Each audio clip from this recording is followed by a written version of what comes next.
This is Nancy, and welcome back to Nan's Next Knots. Now, today I want to talk to you about Luck of the Draw Crochet Along. We did this in the spring. There was about 27, 28 people that joined in, and it's back by popular demand. Those that did the crochet along wanted to have it again, and then there was several people that's interested that didn't get in on it. So, let me show you how it goes. I have selected this color as my main color, Karen 1 pound, and the name of it is Cream. To me it's a little bit yellower than cream, but it's still a very soft yellow. And it does go with all the purplish shades that I've picked. So, I made myself a little guide here. So this is my main color. And then I have 8 other colors that I've assigned numbers to. And I put it on this little paper so that it shows what numbers. Well, every week I will come on and pull a number. And the number will coordinate with the number on here and then what color that you've assigned that number. So I'll pull out of my hat. I'll pull a number. So we start out with our main color, and I'm going to show you as an example of my Luck of the Draw blanket. So every other row, every other row is a main color. Then these colors in between are colors that I drew. Actually, the numbers that I drew that shows the color that you have assigned to it. So when you start out, you're doing 3 solid rows. So I did a chainless foundation. You can chain and do, you can do this in singles, doubles, half doubles, however you want to do it. I will be doing mine in double crochet stitch. So I did 3 solid rows, and then on the color that we pick, you do a solid row, and then you do what I call window row. And this is just a double, chain 1, skip 1 double. And then also when you start your window row, you want to do at least 3 solids. 3 solid stitches, which creates a border. So when you're done, it will have somewhat of its own border on it. And you can then choose whether you really want to border it or not, because this border will suffice for most of us.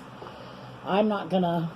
I still need to do my ends from it, but I'm not gonna do a border because it has that, and that helps support the edges. Now, another reason for doing this in 3s is every other row, your ends will be on they'll alternate sides. So all your ends won't be on one side. To me, that seems important in my mind that it balances out. So here we go. I picked a number, and then, so I did, you guys could go ahead and do this. Now, when you're figuring out how long you want your item to be, whether it's a blanket or a scarf or a table runner or whatever it is, you want to make sure that you have an odd amount of rows, an odd amount of stitches.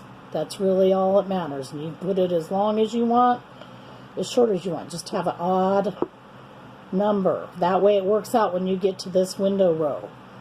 So I did my basic, then we picked a number, and I did a solid, I did a window row again, which is a double stitch, a chain 1, skip 1 down here, and another double stitch.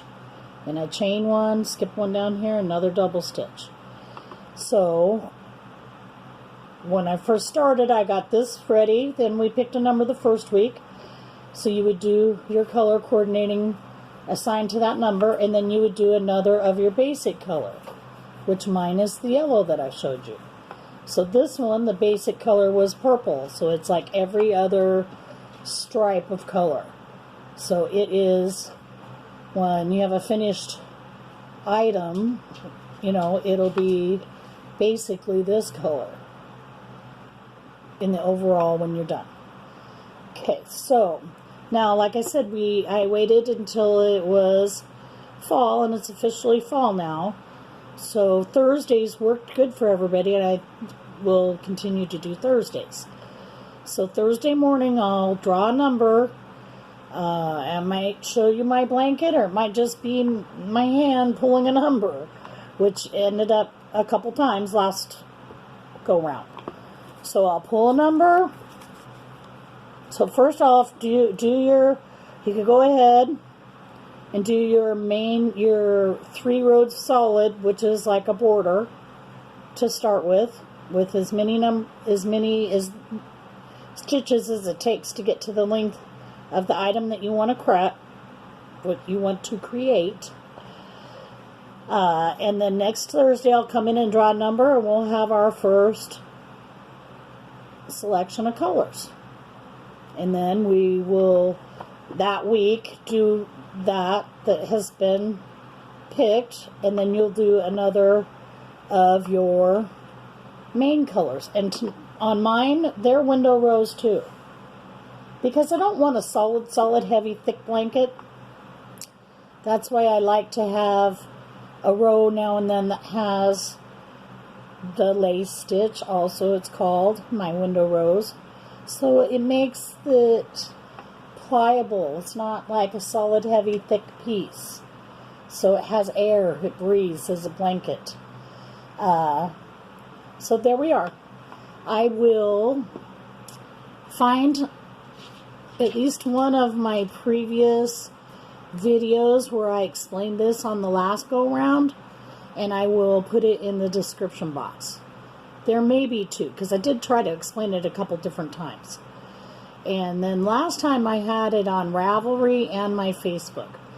I will go in and put a picture of my yarn, this yarn, on my Facebook, Nan's Next Knots, and then you can post pictures on there, any comments as we go along. And that worked well for everybody. Pretty much has a Facebook. We had a couple prizes last time. I don't have any prizes lined up now. There may be some that come in and will surprise us later. But right now, as it is, I don't have any prizes. It's just a crochet along. So I don't know that I'll be using Ravelry, because there was only about 4 people that used it. And they also communicated to me on my Facebook on the post for that crochet along. So this post will just be a picture of my yarn that I selected. Hopefully that explains it all. I won't be running it on Ravelry. It just, not enough people used it. So now my email is nansnextknots@gmail.com.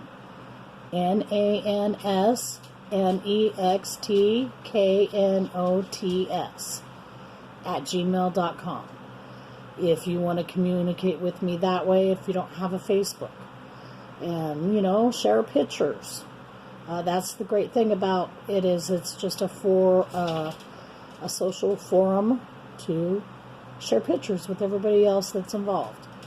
So, and that would be nice too, because if I do end up having some kind of prize, gifts, that way I know who's involved and know who to select from. So there we are. I will see you next Thursday morning, and I will draw our first number. So get your 8 colors ready plus 1. And you know, it can be yarn out of your stash too. That's what we did last time, and I had some in a little skein, and you know, you wouldn't want to use like a little ball like that, because that's not going to be enough to do your 3 rows. But I had partial skeins left over from other blankets, you know, like this is left over from another blanket. and stuff like that. Then if that number gets pulled enough that you've run out of that number, you can always substitute another yarn. So you just take that out, put the next yarn in, just that easy. And I did have to do that last time because some of it only got me, you know, a row or two maybe. So there we are. We'll see you next week, and enjoy, and go collect your yarn and assign your colors. 8 colors plus your main. See you next week. Bye now.